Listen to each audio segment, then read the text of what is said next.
Assalamualaikum, shalom. Ya. Sehingga ibu ini menjawab shalom, shalom. Bangga dia kawan, bangga. Inilah yang saya bilang ketololan yang dipelihara terus-menerus menjadi tolol betulan. Jangan kau ungkap masalah kau di hal seperti diam saja. Tapi kau nggak tahan. Kenapa? Karena kau duniawinya lebih besar daripada surgawinya. Kalau orang-orang surgawi itu tidak perlu membantah, berdiam dirilah katanya. Kalau kau merasa mereka mau mencelakakanmu. Saya dulu punya permasalahan seperti ini waktu tahun 2011. Saya nggak menjawab, nggak ada guna. Kau jawab-jawab semakin melebar permasalahan. Kau jawab-jawab semakin terungkap yang lain. Kalian kira orang itu tidak punya bukti? Punya. Kalian kira Saifullah Ibrahim tidak punya bukti? Punya. Kau lawan-lawan pun tidak ada guna. Ya, gitu tekniknya kawan. Aduh, sudahlah. Kalian dimanfaatkan oleh si Julius ini. Ini mungkin biar teman-teman tahu dulu. Ini Ci Esther boleh memperkenalkan diri.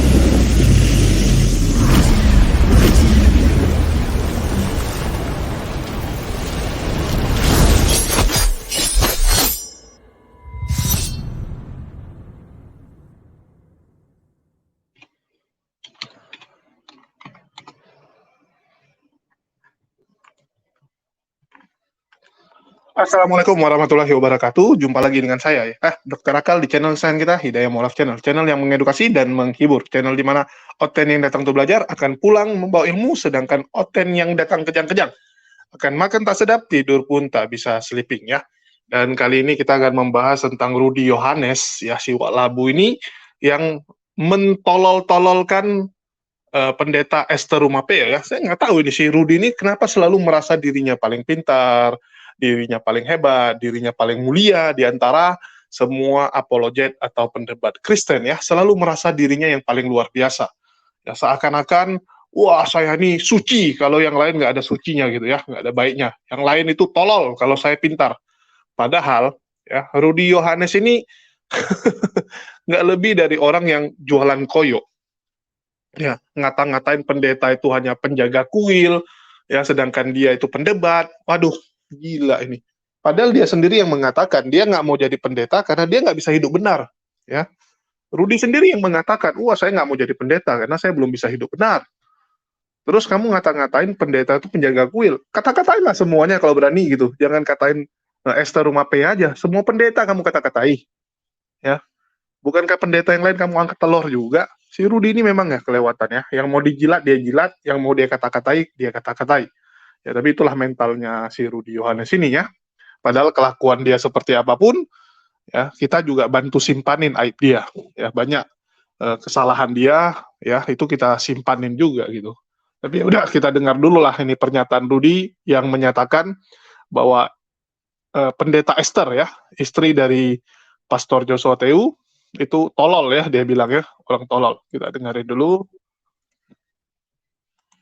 Saya heran kenapa pendeta-pendeta sekarang mengaku-ngaku pendeta, oknum lah kita bilangnya, menjadi menggila kawan. Saya heran, tidak ngerti. Sabar ya. Kenapa saya katakan begitu? Coba kalian perhatikan ya. Kemarin ada yang mengaku PS Sarah katanya ya. Itu isi kepalanya itu kotoran itu kawan. Dulu dia memaki-maki si Julius. Akhir-akhir ini dia berkoalisi dengan si Julius. Bukan karena untuk bicara kebenaran, tapi mereka ini semua bicara pembenaran. Ya.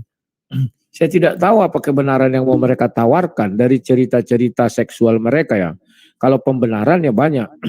Pastor Sarah ingin membuat sebuah pembenaran bahwa dia adalah orang yang terzolimi dan tersakiti. Ketika diminta bukti dia nggak bisa menunjukkan. Sayang saya hapus gini segala macam. Sekalipun dia bernilai benar, hanya benar di mata Tuhan. Di mata manusia nggak bisa kawan kalau nggak ada alat bukti. Nah, yang baru-baru ini yang membuat saya kesal kawannya, ada lagi yang namanya Pastor Esther, ya perempuan, ya. Saya nggak tahu siapa beliau ini, tapi bodohnya keterlaluan. Ada yang bilang dia istri JT, saya nggak tahu apakah dia istri JT apa enggak. Saya nggak pernah kenal ya, pas yang penting namanya istri Esther katanya ya. Kenapa saya katakan bodohnya tidak ketolongan? Dia seolah-olah mau membela diri, membersihkan namanya. Justru semakin dia melakukan itu, dia memperburuk namanya bukan memperbersih. Dan hebatnya lagi, dia menghubungi si Julius. Hebatnya si Julius, oh bukan main kawan, dimanfaatkannya ini. Orang-orang ini tololnya tidak ketolongan. Dia kira si Julius ini adalah dewa penolong. Dia kira kalau dia live di tempat Julius maka segala masalah berhenti. Tidak kawan, tidak. Ya, tolonglah para pendeta-pendeta penjaga kuil ini, sadarlah kalian ya. Kalian itu dipemanfaatkan si Julius. Betapa bodohnya kalian, dia tepuk tangan terus. Viewers naik, pundi-pundi naik, semuanya naik. Lah kalian, aib kalian makin terbongkar, makin kelihatan bego kalian, makin kelihatan paniknya kalian ya kawan-kawan ya. Jadi kawan-kawan, kita lihat dulu apa yang diperlakukan si Julius ini, betapa hebatnya Julius. Saya akui si Julius hebat kalau masalah ini kawan. Semua orang bisa dia kumpulkan di dalam roomnya untuk menggosip. Ini kan channel gosip. Ya. Sehingga ibu ini menjawab, shalom, shalom. Bangga dia kawan, bangga. Inilah yang saya bilang ketololan yang dipelihara terus-menerus menjadi tolol betulan. Jangan kau ungkap masalah kau di hal seperti diam saja. Tapi kau nggak tahan. Kenapa? Karena kau duniawinya lebih besar daripada surgawinya. Kalau orang-orang surgawi itu tidak perlu membantah, berdiam dirilah katanya. Kalau kau merasa mereka mau mencelakakanmu. Saya dulu punya permasalahan seperti ini waktu tahun 2011. Saya nggak menjawab, nggak ada guna.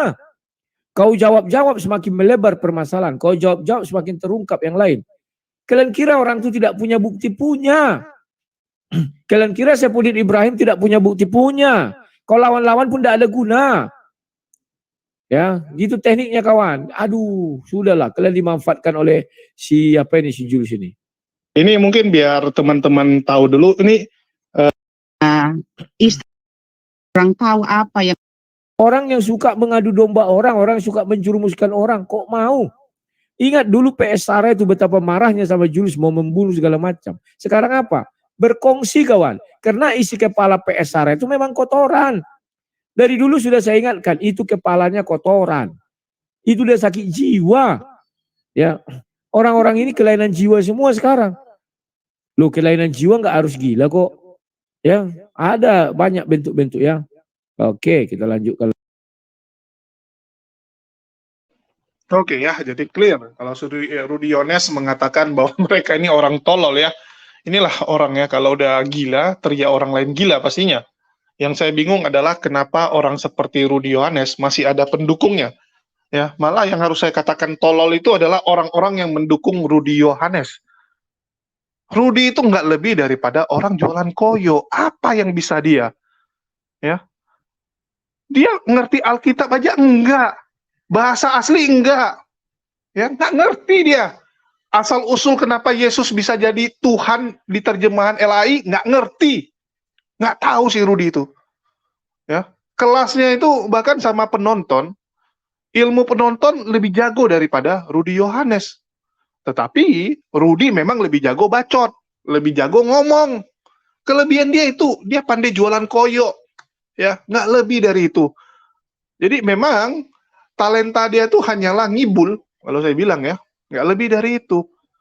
Dan lucunya penontonnya senang gitu, wah si Rudy gitu kan, komplain sana komplain sini, senang penontonnya. Astaga, ya sadarlah nih para penonton, ya sadarlah gitu.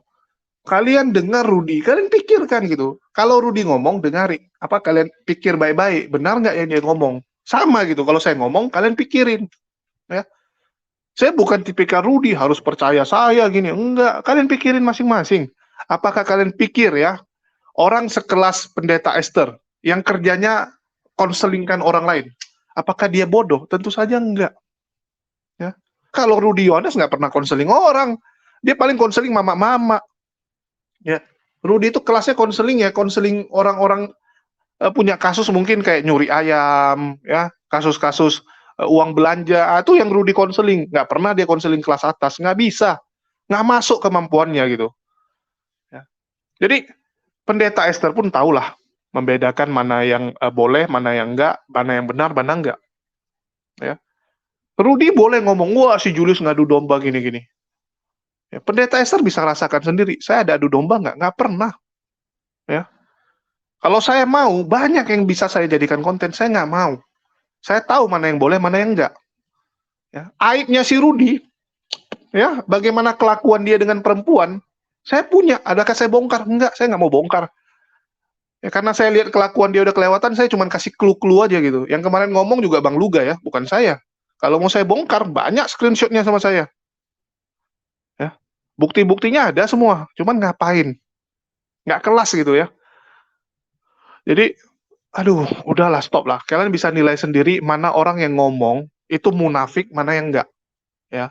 Mana yang ngomongnya tuh cuman, wah saya orang suci gitu. Padahal kelakuannya, aduh. Ya, kalian bisa nilai sendiri. Bagaimana si Rudy ini nggak lebih daripada orang yang nyari konten. Ya, dia cuman dia buat konten tuh dengan cara membuat inilah intri-intri, buat masalah gitu kan.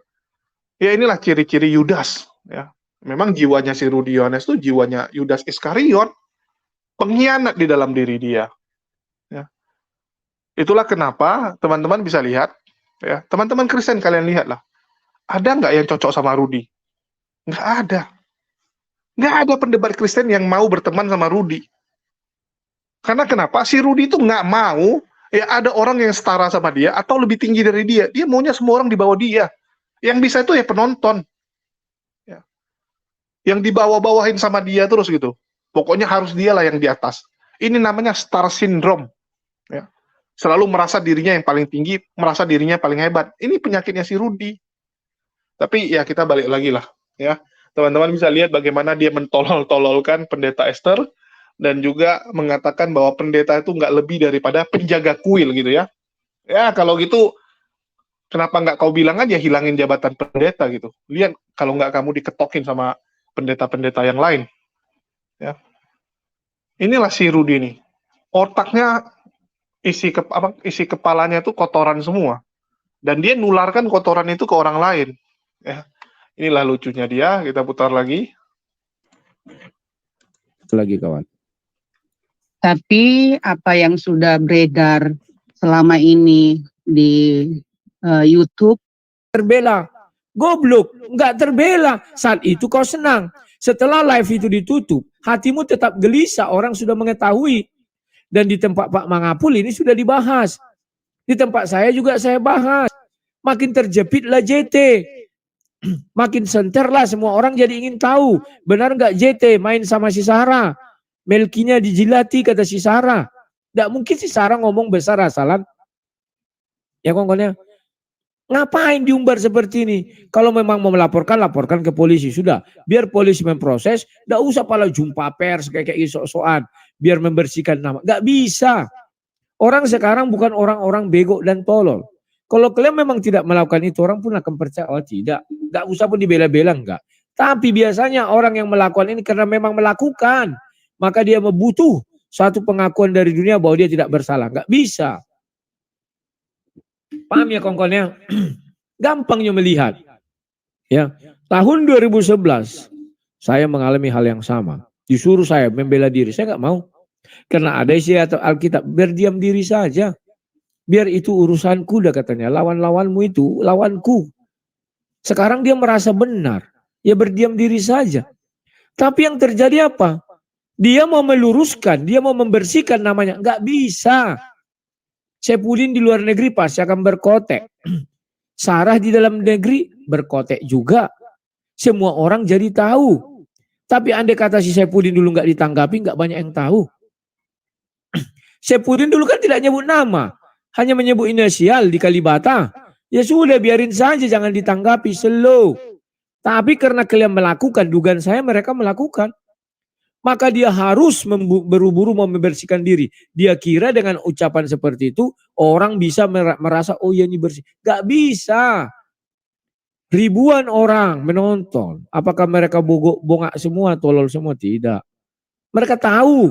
Apalagi di antara ribuan orang ini pasti ada pernah mengalami masalah seperti yang kau alami. Siapa yang berusaha membersihkan dirinya, betul dia melakukan. Slow kawan. Kalau kau tidak melakukan, slow, laporkan aja ke polisi. Diam-diam, gak usah tanggapi. Polisi yang bekerja. Ngapain? Wah, buat jumpa pers, buat apa sama Julius. Julius ini kawan, hati-hati kalian. Manusia paling laknat di muka bumi si Julius. Kenapa saya bilang begitu? Judul channelnya Hidayah Mu'alaf Channel. Dia memperburuk citra mu'alaf. bahwa seorang mualaf jika dapat hidayah, kerjanya hanya mengadu domba orang. Ya, inilah lihat ya teman-teman ya. Ya, jadi saya bingung melihat Rudi Yohanes ini. Nggak ada kerjaannya selain ngefitnah. Ya, di mana orang ngadu domba, ya, jelas-jelas orangnya yang datang mau ngomong. Ngadu domba itu kayak kamu, tanggapi kiri, ya, bilangin gini, laporin ke sana. Nah, itu si Rudi, ya, provokasi. Nah, itu adu domba. Laporin, iya Pak, gini. Nah, itu si Rudi, provokator, tukang adu domba. Ya, coba lihat kalau ada yang urusan sama Rudi, pernah nggak masalahnya selesai? Nggak pernah. Yang ada heboh, tambah runyam. Nah, itu si Rudi Yohanes. Manusia paling laknat juga, aku bilang. Ya, makin hari, makin mirip monyet. Nah, inilah si Rudi Yohanes ini. Ya, kurasa monyet pun komplain nih, kok orang bisa mirip sama dia gitu. Ya, jadi, aduh, udahlah. Teman-teman Kristen ya, kalian yang nilai sendiri. Ya, kalian yang nilai sendiri gitu. Kalian punya hati nurani, ya, walaupun ada doktrin dalam diri kalian, kalian punya hati nurani, kalian bisa bedakan. Bagaimana kelakuannya Rudi Yohanes, ya, bagaimana munafiknya manusia ini. Ya, saya nganggap dia teman, tapi kelakuannya seperti ini. Bagaimana dia nikam orang dari belakang. Aduh, udahlah. Nggak usah saya bilangin lagi lah. Bagaimana kerjaan dia di belakang ya. Kita tuh ngomong fair-fair gitu. Ya, kita bisa ribut karena doktrin, nggak ada masalah. Ya, tapi ributnya itu saat kita debat, saat kita argumen, selesai gitu. Ya, selebihnya kita teman. Kalau Rudi nggak bisa, dia akan tetap nikam kamu dari belakang. Memang manusia ini seperti itu. Manusia ini agak kacau satu ini. Tapi ya udahlah, biar aja lah ini teman-teman yang nilai sendiri. Ya, saya rasa teman-teman Kristen juga masih ada logika, masih bisa berpikir. Kalian bisa lihat sendiri langsung.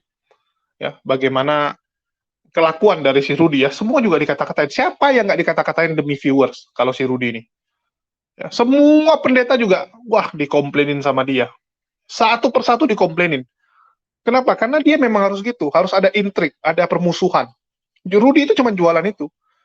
Supaya penontonnya senang. Wah, Rudi hebat gitu kan. Pendeta A dihajar, pendeta B dihajar. Bukan hajar, cuma dikata-katai. Itu bukan hajar namanya. Dikata-katai doang. Nggak kelas si Rudi ini. Nggak apa ya. Cuman bacotnya besar. Ya. Jadi cuma ngata-ngatai semua orang juga bisa. Wah, anak kecil juga ngata-ngatai. Itulah, situ itu ya, siapa-siapa itu ya. Tokoh-tokoh ini gini. Aduh, terus semua penontonnya tepuk tangan hebat gitu kan. Saya juga bingung gitu ya, gimana caranya si Rudi mempengaruhi penontonnya, ya, gimana cara Rudi mengajarkan supaya penontonnya tuh makin bodoh. Saya salut gitu. Ya, teman-teman bisa lihat bagaimana penontonnya Rudi itu makin hari makin brutal, ya, makin parah gitu. Rohnya tuh menggeliat-geliat gitu. Nggak ada edukasinya gitu. Jadi bagi teman-teman Kristen, mending cari tontonan tuh yang mengedukasi sedikit ya. Ya, masih mending tuh Mongol. Ya, Mongol tuh. Ngomongnya masih ada logikanya gitu. Ya. Masih mending kalian nonton Andi Simon, Stephen Tong, masih ada edukasinya gitu, ngajarin kebaikan, ya, bagaimana bersikap yang benar. Kalau Rudi ini kan cuma memprovokasi, mengajarkan orang untuk brutal, mengajarkan orang untuk berbuat jahat, mengajarkan orang supaya jangan lagi apa menghormati pendeta, tolol-tololkan pendeta. Pendeta cuma penjaga kuil. Nah, inilah si Rudi Yohanes, kelasnya memang seperti itulah. Ya, mungkin itu aja yang mau saya sampaikan ya. Jadi ini bagaimana Rudi mentolol-tololkan pendeta Esther Rumapea, dan ya nggak lebih dari itulah kapasitasnya dia, kemampuannya dia, ya, penjilat doang. Dan ya saya rasa teman-teman juga udah tahu, lebih ngerti lah daripada saya sekalipun ya. Mungkin itu aja dari saya. Makasih nih buat teman-teman yang udah nyimak, kalian yang nilai sendiri. Ya, saya bukan Rudi Yohanes yang sibuk mendoktrin orang. Ya, kalian yang nilai sendiri bagaimana si Rudi Yohanes ini punya kelakuan, bagaimana dia bersikap, dan bagaimana jahatnya. Ya, kalau saya bilang nih memang udah kategori jahat sekali si Rudi ini. Ya, udah setara dengan, udahlah, kita nggak usah komen dia terlalu banyak, memang orang ini bahaya. Oke, itu aja dari saya. Makasih nih buat teman-teman yang udah nyimak. Di akhir kata saya ucapkan, wassalamualaikum warahmatullahi wabarakatuh. Sampai jumpa di lain kesempatan.